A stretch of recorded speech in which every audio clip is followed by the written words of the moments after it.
사람들이 늘어나면서 다시 부패도 증가했습니다. 노아가 살아있는 동안 그의 세 아들인 셈과 함, 야벳은 각각 하나의 부족을 이루었고 각각의 부족들은 저마다 지도자를 세웠습니다. 함의 자손 중에는 니므롯이, 셈의 자손 중에는 욕단이, 야벳의 자손 중에는 브넥이 그 지도자였죠. 전설에는 이들 세 집단이 속한 사람들이 수백만 명이었다고 하는데요. 확실히 좀 과장된 숫자죠. 아무튼 이들이 이동 생활을 하던 중 바벨로니아 땅에 도착했습니다. 그리고 여기에서 형제와 이웃이 서로 나뉘어 전쟁을 하게 될 날이 가까우니 그 전에 한 성을 건설하고 그곳에 하늘까지 닿을 수 있는 탑을 세우자는 제안이 나왔습니다.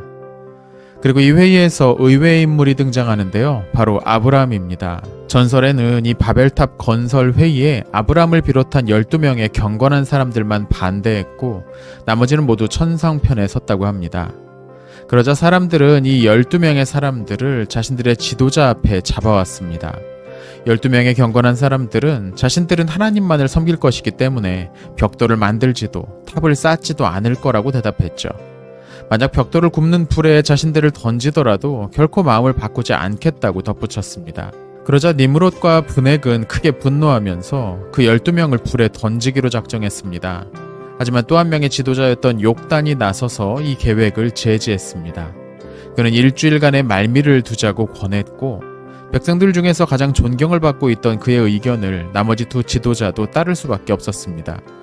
그렇게 12명은 욕단의 집에 연금되었는데 그날 밤 욕단은 자신의 종들을 시켜 이 12명을 풀어주고자 했습니다.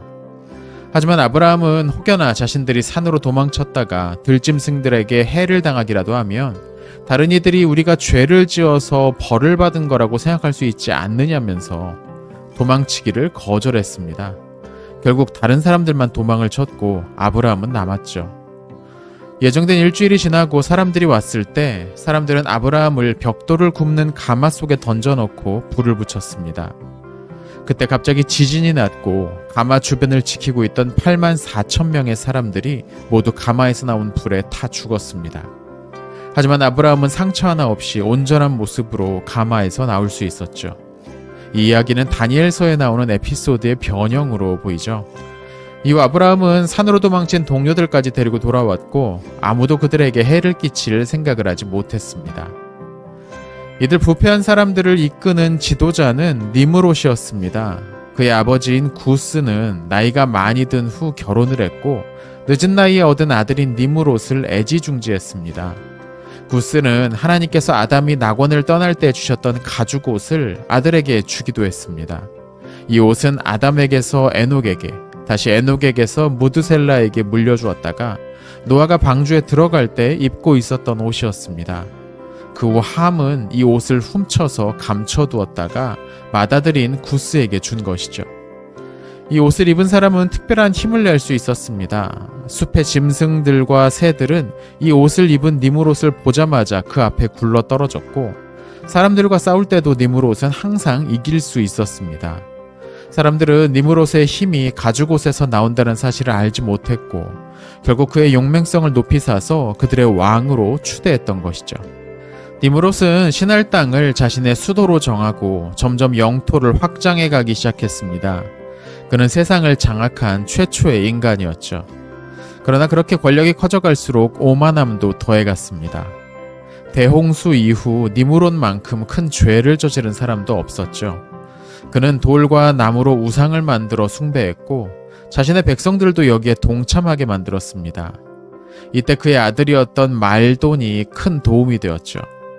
니므롯이 그렇게 큰 성공을 거두면서 사람들 사이에도 방종의 풍습이 퍼져나갔습니다.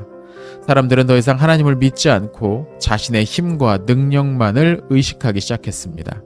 마침내 니므롯은 스스로 신이 되기로 결심했습니다. 사람들이 자신을 신처럼 섬기도록 거대한 보좌를 만들고 그 위에 앉은 것이죠. 그의 범죄의 절정은 바벨탑을 쌓으려는 계획을 낸 것이었습니다. 바벨탑 건설은 신할 평야에서 60만 명의 사람들에 의해 수행되었습니다. 탑을 쌓는 데 참여했던 사람들 중에는 세 부류의 위험한 집단도 있었죠. 첫 번째 집단은 탑 꼭대기에 올라 하나님과 한판 싸움을 벌이자는 패였고 두 번째 집단은 하늘에 올라가 자신들의 우상을 거기에 세우고 경배하자고 말했습니다. 세 번째 집단은 하늘에 올라가면 자신들의 무기로 그곳을 파괴하자고 떠벌렸습니다. 탑의 건설에는 오랜 시간이 걸렸습니다. 탑은 아주 높아서 꼭대기까지 오르는데 1년이 걸릴 정도였죠. 그래서 건축가들에게는 사람보다 벽돌이 더 중요했습니다. 사람이 건축 중 떨어져 죽어도 아무도 관심을 보이지 않았지만 벽돌 하나가 떨어지는 것에 대해서는 굉장히 안타까워했습니다. 다시 그 벽돌을 보충하려면 1년이 넘게 걸릴 것이기 때문이었죠. 여성 노동자들은 출산이 임박해도 벽돌을 만드는 일을 중단할 수 없었습니다. 벽돌을 만들면서 아이를 낳았고 그렇게 낳은 아이를 업고서 계속 벽돌을 만들어야 했죠. 탑 상단에 있는 일부 사람들은 틈만 나면 하늘을 향해 화살을 쏘곤 했습니다. 그리고 되돌아오는 화살에 피가 묻어있는 것을 보고는 자신들이 하늘에 있는 모든 자들을 쏘아 죽였다는 망상을 하기 시작했죠. 결국 하나님은 그들을 징계하기로 결심하셨습니다.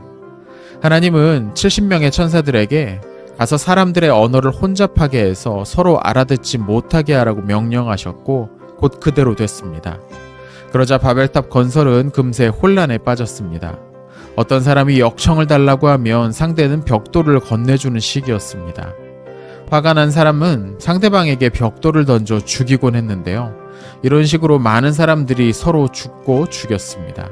앞서 하늘로 올라가 그곳에 우상을 세우고 경배하자고 했던 이들은 하나님에 의해 원숭이와 유령으로 변형되었습니다. 그들의 무기로 하늘을 공격하자고 했던 사람들은 서로가 서로를 죽일 때까지 싸우는 벌을 받았죠. 하늘에서 하나님과 싸워보자고 했던 무리들은 온 땅에 흩어지고 말았습니다. 결국 탑은 완성되지 못했습니다. 시간이 가면서 탑의 일부는 땅속으로 가라앉았고 일부는 불에 타서 남은 건 3분의 1밖에 되지 않았죠. 하지만 그 탑이 세워진 장소에는 특이한 속성이 있어서 그곳을 지나는 사람들은 자신이 알고 있는 것을 다 잊어버리게 된다고 합니다.